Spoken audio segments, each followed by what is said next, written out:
الحمد لله وكفى والصلاة والسلام على خاتم الرسل وسيد الأنبياء وعلى آله وأصحابه الأتقياء. أما بعد فأعوذ بالله من الشيطان الرجيم. بسم الله الرحمن الرحيم. وقلنا يا آدم اسكن أنت وزوجك الجنة وكلا منها رغدا حيث شئتما ولا تقربا هذه الشجرة فتكونا من الظالمين. فأزلهما الشيطان عنها فأخرجهما مما كانا فيه وقلنا اهبطوا بعضكم لبعض عدو ولكم في الأرض مستقر ومتاع إلى حين.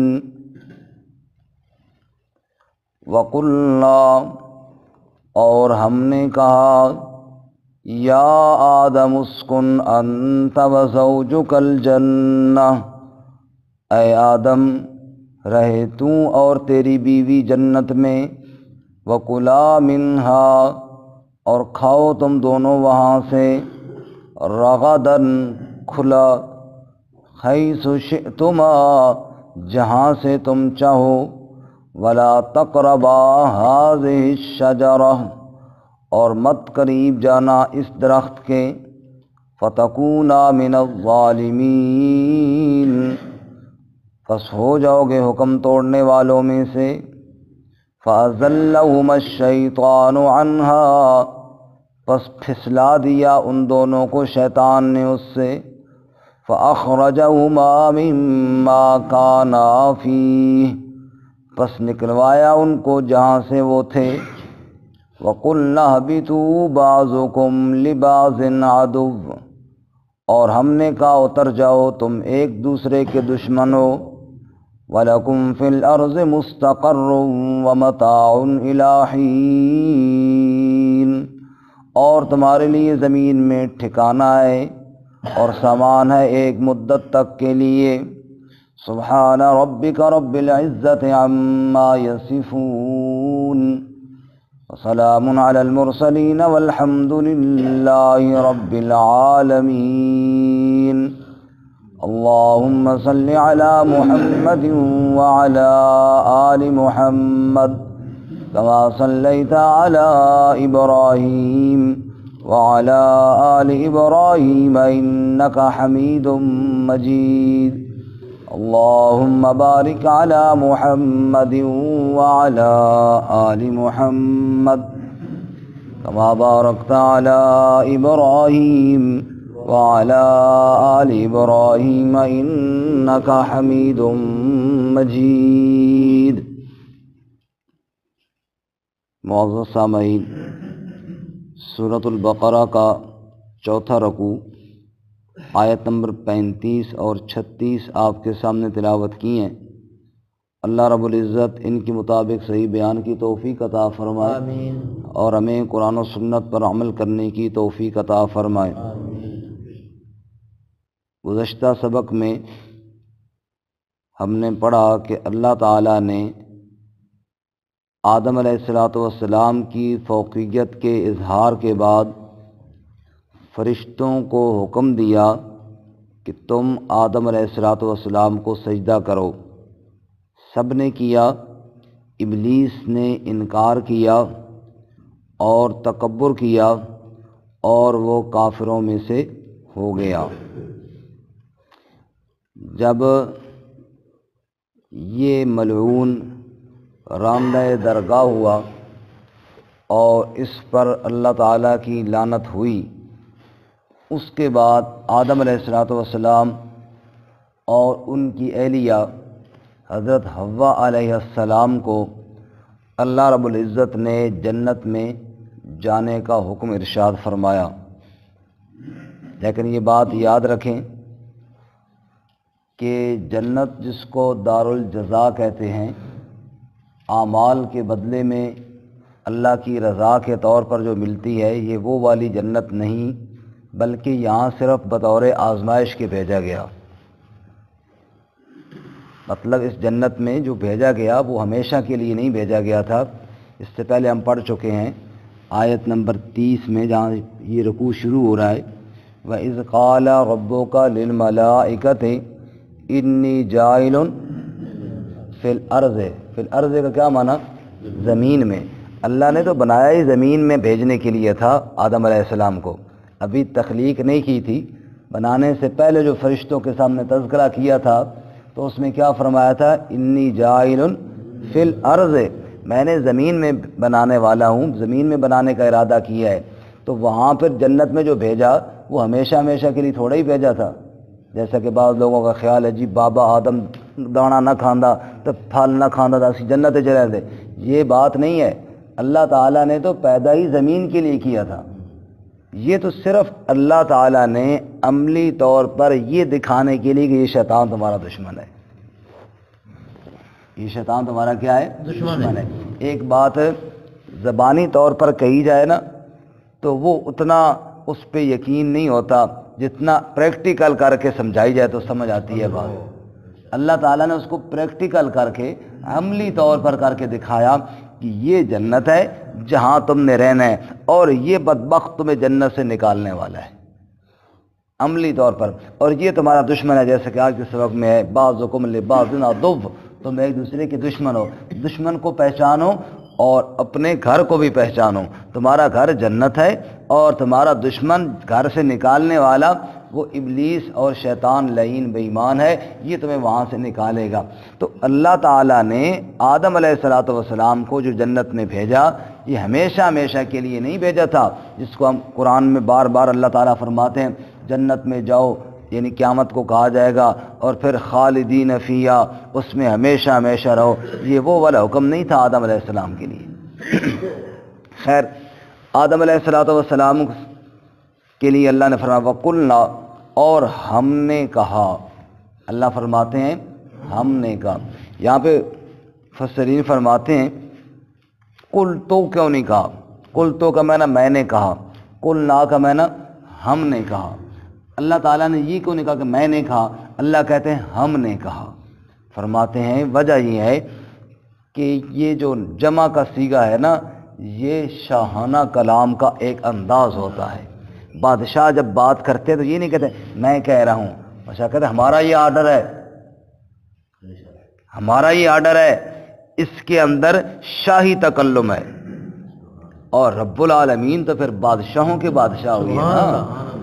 آپ تو مالک الملک ہوئی ہے۔ جب دنیا میں ایک چھوٹے سے خطے کا بادشاہ وہ جب کلام کرتا ہے تو کہتا ہے ہم نے یہ آرڈر دیا تھا، تم نے ہماری بات کیوں نہیں مانی؟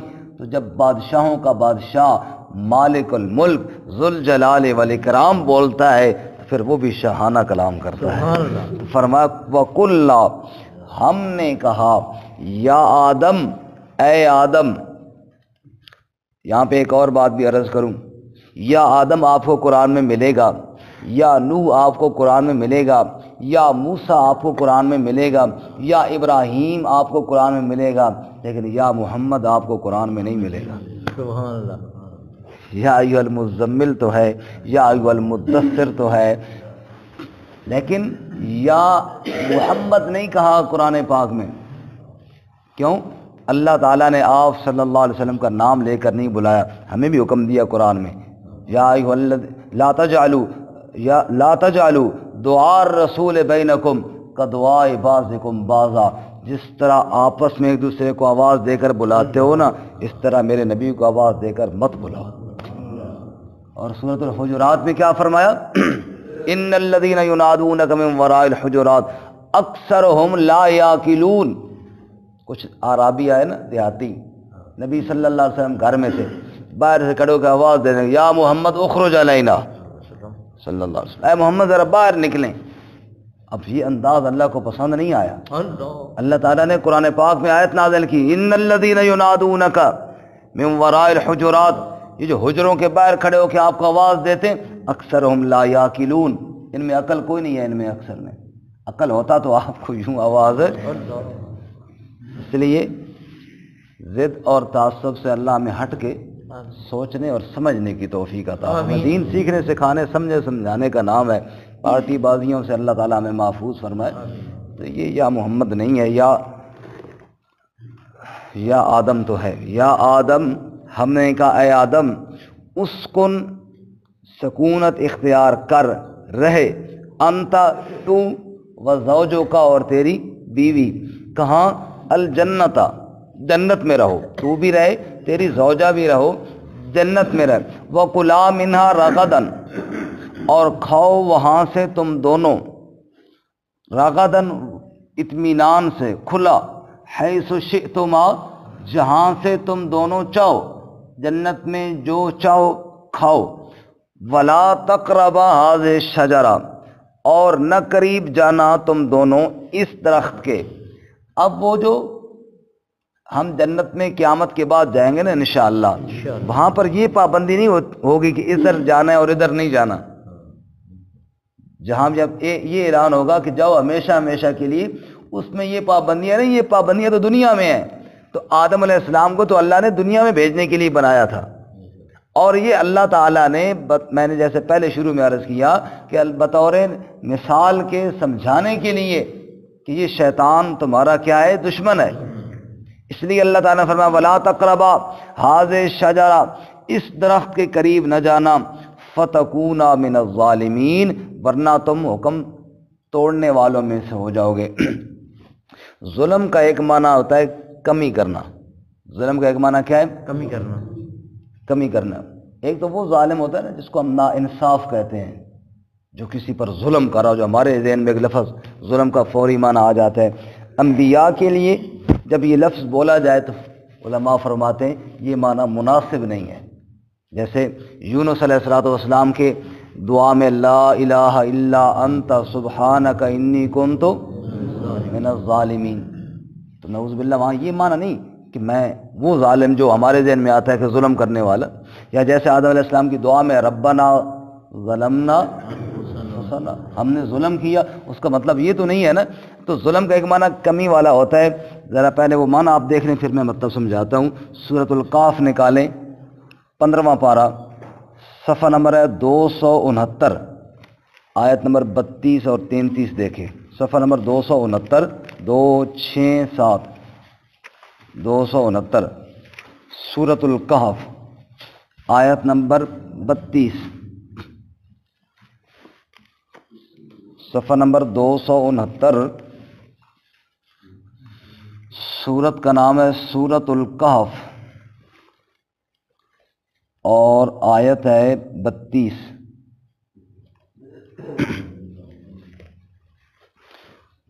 وَاضْرِبْ لَهُمْ، اور بیان کیجئے ان کے لیے، مثل الرجلین، مثال دو شخصوں کی، جعلنا لأحدہما جنتین، ان میں سے ہم نے ایک کے لیے دو باغ بنائے تھے، دو باغ، من اعناب، انگوروں سے، وحففناہما بنخل، اور ہم نے ان کے ساتھ باڑ کے طور پر کھجوریں لگائیں، وجعلنا بینہما زرعا، اور ان باغوں کے بیچ میں ہم نے کھیتی بنائی، کلتا الجنتین، یہ جو دونوں باغ تھے نا، آتت اکلہا، یہ اپنا پھل لاتے تھے، میوہ لاتے تھے، ولم تظلم منہ شیئا، اور ظلم نہیں کرتے تھے، پھل میں کمی نہیں کرتے تھے،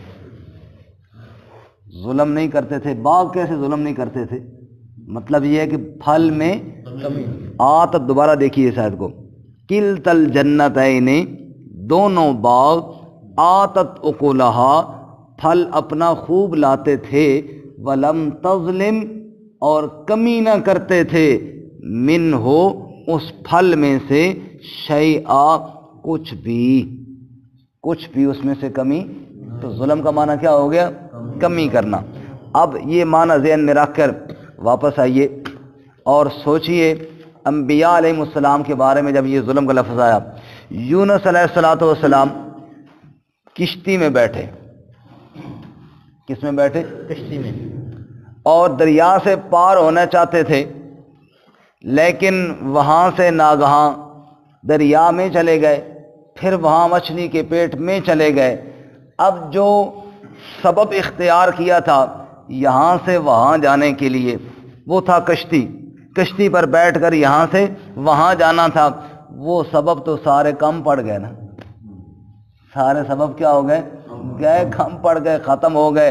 پھر رب کو پکارا، یا اللہ اب سبب تو ختم ہو گئے ہیں، اب تو یہاں سے مجھے نکال. تو انی کنت من الظالمین، یا اللہ میں مجبور ہو گیا ہوں. مفہوم معنی یہ ہو گیا لا الہ الا انت سبحانک انی کنت من الظالمین. یا اللہ میں مجبور ہو گیا ہوں، میں ایسی جگہ پہ پھنس گیا ہوں جہاں سارے اسباب کم پڑ گئے ہیں. تجھے تو یا اللہ اسباب کی ضرورت نہیں ہے نا، تو مسبب الاسباب ہے. ہر چیز مسبب السبب سے مانگو، منت سے، خوشامد سے، ادب سے مانگو. کیوں غیر کے آگے ہاتھ پھیلاتے ہو؟ جو کسی کا محتاج نہیں اس رب سے مانگو. تو یونس علیہ السلام نے اس پر عمل کیا. اور آدم علیہ السلام کو اللہ نے کہا اس درخت کے قریب نہ جانا، فتکونا من الظالمین. جو تم میرا حکم پورا ماننے والے ہو نا، پھر پورا حکم نہ رہے گا، اس میں کمی واقع ہو جائے گی. اس میں کیا ہو جائے گا؟ کمی واقع ہو جائے گی. اس لیے اس کے قریب نہ جانا. اس کو اجتہادی غلطی بھی کہتے ہیں. جو آدم علیہ السلام کو اللہ نے کہا کہ قریب نہ جانا، اجتہادی غلطی کا مطلب یہ ہوتا ہے، آسان لفظوں میں یوں کہیں کہ میں اپنے طور پر ایک کام ٹھیک سمجھ کر اللہ کا حکم پورا کرنے کے لیے کر رہا ہوں، اتفاقاً اس میں غلطی ہو جائے کہ مجھے یوں نہیں کرنا چاہیے تھا، یوں کرنا چاہیے تھا، لیکن میں نے اپنے طور پر ٹھیک کرنے کی کوشش کی ہے. فرماتے ہیں کہ ظلم کی توجہ کرنا بڑی قیمتی بات ہے. ایک مفسر نے لکھی ہے، میں نے رات کو پڑھا، انہوں نے کہا کہ یہاں سے ظلم کی ابتدا ہوتی ہے. ظلم کا جو لفظ استعمال ہوتا ہے نا، بہت سمجھنے کی بات ہے، کہیں اس کا دوسرا مفہوم نہ ذہن میں آ جائے کہ ظلم کا لفظ جو ہے بڑا وسیع ہے. اس کی ابتدا یعنی تھوڑا سے تھوڑا مصداق اس کا یہ ہے کہ بندہ غلطی سے کام کچھ اور کرنا ہو، سمجھ میں نہ آئے اور کچھ اور کر بیٹھے. یہ اس کا کم از کم یہاں سے یعنی شروع ہوتا ہے. اور اس کی انتہا کیا ہے؟ ان الشرک لظلم عظیم. وہاں تک پھر یہ سارا بیچ میں جتنے ظلم ہے وہ سب اس کے بیچ میں آ جائیں گے. شرک اس کی انتہا ہے، سب سے بڑا ظلم وہ کیا ہے؟ شرک ہے. اور ابتدا یہاں سے تھوڑا سے تھوڑا مصداق اس کا یہ ہے کہ بندے سے چھوٹی غلطی ہو جائے، اور بیچ میں پھر سارے ظلم موجود ہیں. اب قرآن کریم نے وہ بیچ والے بھی بیان کیے ہیں، لیکن چونکہ ہمارے پاس ٹائم تھوڑا ہوتا ہے سارے تو میں نہیں، چند ایک اس میں آپ کو آیتیں سنا دیتا ہوں. میں نے سب سے پہلے سنائی ان الشرک لظلم عظیم. چاہیے تو یہ تھا ساری دیکھتے، لیکن پھر بہت کام لمبا ہو جائے گا، میں سنا دیتا ہوں. بے شک شرک بہت بڑا ظلم ہے، بلکہ سب سے بڑا ظلم ہے. سب سے بڑا کیا ہے؟ ظلم ہے. اسی صورت میں ایک اور مقام پہ آتا ہے آگے چل کر، سورۃ البقرہ میں آیت نمبر 59 میں آ رہا ہے، بلکہ وہ دیکھ رہے صرف ایک ورقہ آگے الٹانا ہے. یہ صرف ایک ورقہ آگے الٹائیں جی. صفحہ نمبر 9 ہے، آیت نمبر 59 ہے. فبدل الذین ظلموا قولا غیر الذی قیل لهم. اللہ فرماتے ہیں بنی اسرائیل کو حکم دیا تھا دروازے سے داخل ہو تو سجدہ کرتے ہوئے مجھ سے گناہوں کی معافی مانگتے ہوئے جاؤ. فبدل الذین ظلموا، ظالموں نے بدل دیا، قولا بات کو، غیر الذی قیل لهم، جو ان کے لیے کہی تھی نا اس کے علاوہ.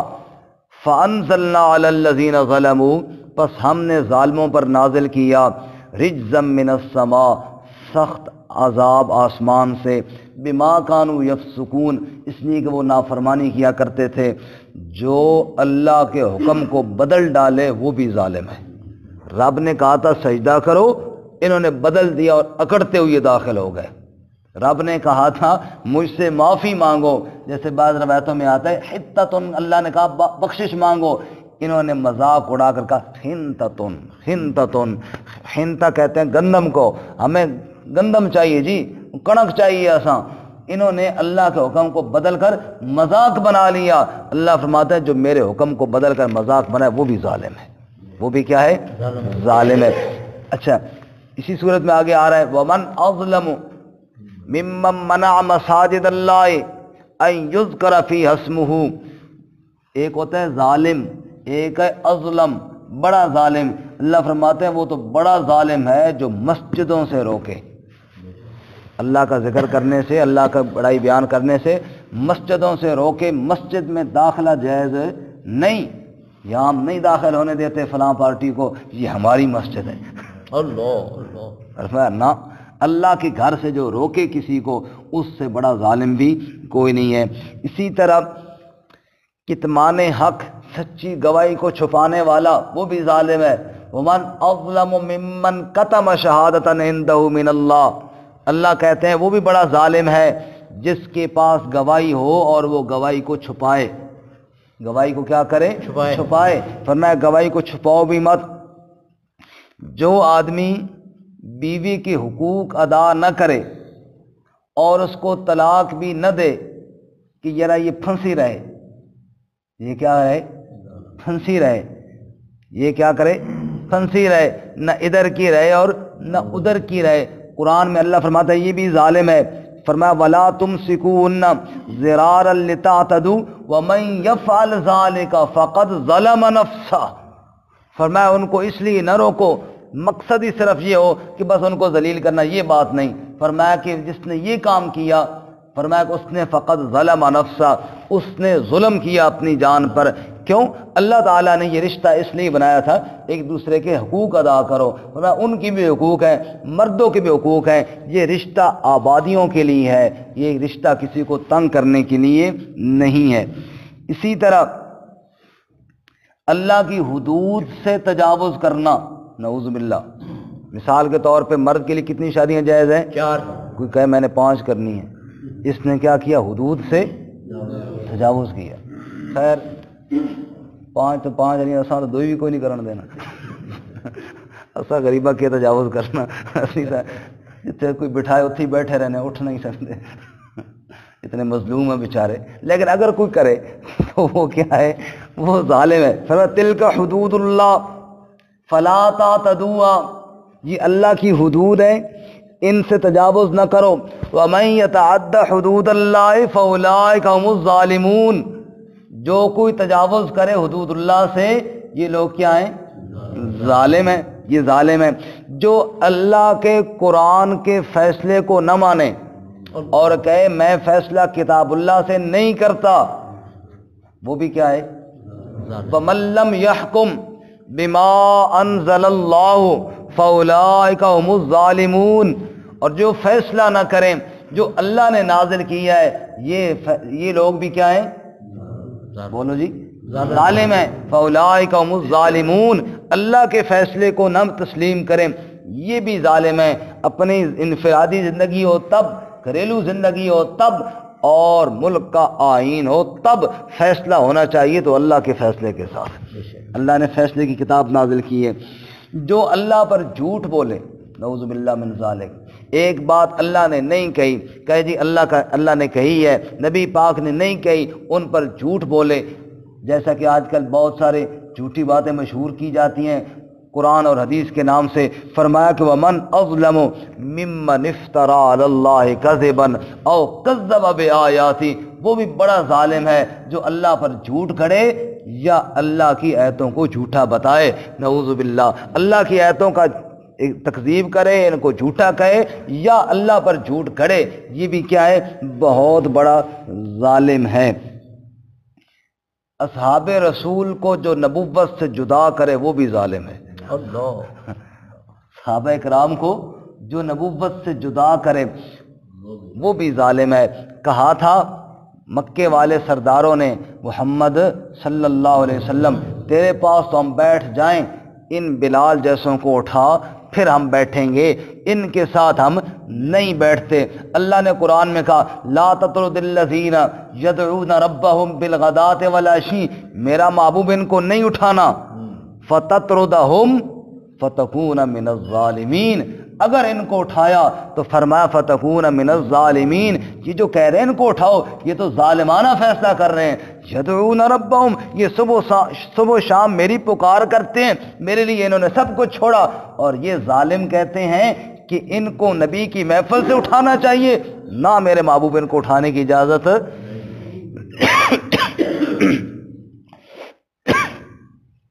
جس کے سامنے اللہ کے نبی اللہ کی آیتیں پڑھیں اور وہ آگے پرواہ نہ کرے، وہ بھی کیا ہے؟ ظالم ہے۔ آج اللہ کے نبی خود تو نہیں پڑھیں گے لیکن آیتیں تو اللہ کی ہیں نا، کوئی سنائے میرے جیسا گناہ گار خطا کار۔ ہمارے استاد کہا کرتے تھے بھائی ہماری مثال تو ایسے ہے جیسے ایک آدمی حکیم کے پاس گیا، اس نے نسخہ لیا، بڑی قیمتی پھکی اور بڑا قیمتی اس نے نسخہ تیار کر کے دیا، جس کے ہزاروں روپے اس نے لیے، لیکن اخبار کے ٹکڑے میں لپیٹ کر دے دیا۔ وہ ٹکڑا تو قیمتی نہیں تھا لیکن اس کے اندر جو نسخہ ہے وہ تو بڑا قیمتی ہے نا، اس کے اندر۔ اب اس کاغذ کے ٹکڑے کو دیکھ کر بندہ وہ نسخہ ہی پھینک دے کہ جناب یہ سستا سا ہے، اس کی وہ اندر دیکھ اندر کیا ہے۔ ایک آدمی مجھ جیسا اگر خطا کار اور گناہ گار یا کم علم ہے، لیکن جب وہ قرآن کی آیت پڑھے پھر خبردار آگے نہ بولنا، یہ قرآن کی آیت تو رب کا کلام ہے نا، سبحان اللہ، یہ قرآن کی آیت کس کا کلام ہے؟ رب کا کلام ہے۔ اللہ فرماتے ہیں ثم بعثنا من بعد موسیٰ بآیاتنا الی فرعون وملئہ فظلموا بها، ہم نے موسیٰ علیہ السلام کو بھیجا، فرعون کے پاس بھیجا، فرعون کے وڈیروں سرداروں کے پاس بھیجا، انہوں نے میری آیتیں پیش کی لیکن فظلموا بها، انہوں نے ظلم کیا میری آیتوں کے ساتھ۔ آیتوں کے ساتھ کیا کیا؟ ظلم کیا۔ کیا مطلب؟ پرواہ نہ کی۔ ایک آدمی اللہ اور اس کے رسول کے مقابلے میں باپ دادا اور دیگر رشتہ داروں کو ترجیح دیتا ہے اور وہ دین سے پھرے ہوئی ہیں، یہ بھی ادھر جاتا ہے، اللہ اور اللہ کے رسول کی بات نہیں مانتا، یہ بھی ظالم ہے۔ اللہ فرماتے ہیں یا ایھا الذین آمنوا لا تتخذوا آباءکم واخوانکم اولیاء ان استحبوا الکفر علی الایمان ومن یتولہم منکم فاولئک هم الظالمون۔ اوے لوگو، اگر تمہارے باپ دادا اور یہ رشتہ دار اگر کفر کی طرف بلائے مت دوستی کرو ان سے، اگر پھر بھی کرو گے تو فاولئک هم الظالمون، تم کیا ہو جاؤ گے؟ ظالموں میں سے ہو جائیں گے، ظالموں میں سے ہو جاؤ گے۔ قصور کسی اور کا ہو، ذمہ کسی اور کے لگا دیا جائے۔ قصور دو طرح دا چٹی نانی دے، سمجھ آئی؟ قصور کسی نے کی ہے، سزا کسی اور کو دی جائے۔ مثال کے طور پہ ایک آدمی، اس کا بیٹا، اس نے کوئی گڑبڑ کی ہے اور پولیس کو وہ مطلوب ہے، پولیس نے چھاپا مارا، وہ کہیں فرار ہو گیا، وہ اس کے بھائی کو پکڑ کے جیل میں بند کر دیتے ہیں، نہیں کر دیتے، اس کے باپ کو پکڑ کے جیل میں بند کر دیتے ہیں، اور جب تک بھائی وہ نہیں آئے گا تجھے نہیں چھوڑیں گے۔ اس کا کیا قصور ہے؟ اس کے بھائی نے تو اس کو نہیں کہا تھا نا یہ جرم کرنا۔ قصور کسی کا ہو، دوسرے پر تھوپ کر اس کو سزا دی جائے، اللہ کہتا ہے یہ بھی ظلم ہے۔ اور جب یوسف علیہ السلام کے بھائیوں کے واقعے میں قرآن بیان کرتا ہے نا کہ وہ پیمانہ جب بادشاہ کا گم ہوا، وہ تلاش کیا تو بنیامین کے تھیلے سے ملا، تو انہوں نے منت کی اور کہنے لگے اس کو چھوڑ دو، ہم میں سے کسی کو پکڑ لو، کیونکہ اس کو واپس ضرور لے کے جانا ہے، بابا خفا ہوں گے۔ تو حضرت یوسف علیہ السلام نے کہا تھا، قرآن نے اس کو نقل کیا، قال معاذ اللہ ان نأخذ الا من وجدنا متاعنا عنده انا اذا لظالمون، ہم کوئی ظالم تو نہیں ہے کہ سامان اس سے برآمد ہوا ہے اور پکڑ کسی اور کو لیں، گرفتار کسی اور کو کر لیں، گرفتاری کے آرڈر اس کے ہیں اور گرفتار کسی اور کو کر لیں، یہ بھائی کیا ہے؟ ظلم ہے۔ سمجھ آئی جی؟ علی صاحب کوئی آرڈر آ گیا میرے خیال ادھر، بس بات ختم کرتے ہیں جی۔ لاہیتن قلوبہم واسر النجوى الذین ظلموا، ایک آدمی کو بتایا جائے قیامت آ رہی ہے، موت سر پہ کھڑی ہے، اور وہ ایک تو بے پرواہی کرے، دوسرا الگ مشورہ کرے، اور دیکھو یار ایم ڈرا رہے ہیں قیامت تو، اللہ فرمانا یہ بھی ظالم ہے، لاہیتن قلوبہم واسر النجوى الذین ظلموا، اللہ فرماتے ہیں قیامت قریب آ رہی ہے، لوگ غفلت میں ہیں۔ کیوں غفلت میں؟ ان کے دل غافل ہو چکے ہیں، واسر النجوى، اور یہ الگ سرگوشیاں کرتے ہیں، کون؟ الذین ظلموا، ظالم لوگ کرتے ہیں۔ اور ایک آخری آیت آپ کو سنا اور پھر بات ختم کرتے ہیں۔ قیامت کا دن ہوگا، قیامت کا دن ہوگا، لوگ اللہ کی بارگاہ میں جائیں گے، کچھ شرمندہ ہو کے سر جھکا رہے ہوں گے اور کچھ شرمندہ ہو کے انگلیوں کو چبا چبا کر کھا جائیں گے۔ یہ کون لوگ ہیں؟ یہ وہ لوگ ہیں جنہوں نے دنیا میں اللہ اور اس کے نبی کی راستے کو تسلیم نہیں کیا تھا۔ وَيَوْمَ يَعَضُّ الظَّالِمُ عَلَىٰ يَدَيْهِ يَقُولُ يَا لَيْتَنِي اتَّخَذْتُ مَعَ الرَّسُولِ سَبِيلًا، اس دن ظالم ہاتھ کاٹ کر کھا جائے گا اور کہے کاش، افسوس میں نے رسول کی بات کو مان لیا ہوتا۔ ربیع الاول کا مہینہ ہے، کسی پہ ہٹ کرنا، تنقید کرنا مقصود نہیں ہے۔ نبی پاک کے ساتھ اگر محبت ہے نا تو پھر انداز بھی وہ ہونا چاہیے، محبت کے طریقے بھی وہی اختیار کرنے چاہیے جو نبی صلی اللہ علیہ وسلم نے بتائے ہیں۔ بھلا وہ چائنا والوں کا، اللہ ان کو خوش رکھے، چائنا والوں کو سستا کام کر دیتا ہے، ورنہ وہ انداز اختیار کرنے تو بڑا مشکل تھا نبی کو راضی کرنے کا۔ اب تو بادشاہ 100 روپے کی مل جاتی ہیں بتیاں زبردست قسم کی، پورا گھر روشن تک نبی راضی ہو گیا۔ اس طرح نبی پاک راضی نہیں ہوتے، نبی پاک اس طرح راضی ہوتے ہیں جو قرآن نے بتایا، ما آتاکم الرسول فخذوہ وما نہاکم عنہ فانتہوا، نبی پاک نے جو کیا وہ کرو، جس سے روکے اس سے رک جاؤ۔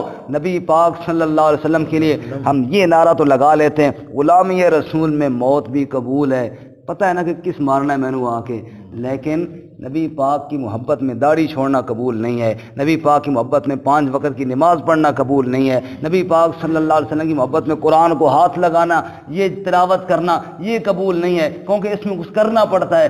چھڑا نعرہ لگانے میں اور وہ بھی 2-4 دن لگانے میں کوئی مسئلہ نہیں ہے۔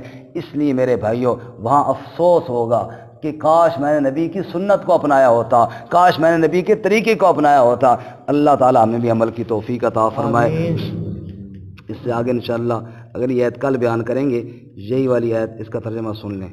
وَقُلْنَا يَا آدَمُ اسْكُنْ، اور ہم نے کہا اے آدم رہے، انت وزوجک، تو اور تیری زوجہ، الجنت جنت میں، وَكُلَا مِنْهَا رَغَدًا، اور کھاؤ اس سے اطمینان سے کھلا، حَيْثُ شِئْتُمَا، جہاں سے تم چاہو، وَلَا تَقْرَبَا هَٰذِهِ الشَّجَرَةَ، اور مت قریب جاؤ اس درخت کے، فَتَكُونَا مِنَ الظَّالِمِينَ، پس ہو جاؤ گے ظالمین میں سے، یعنی حکم توڑنے والوں میں سے۔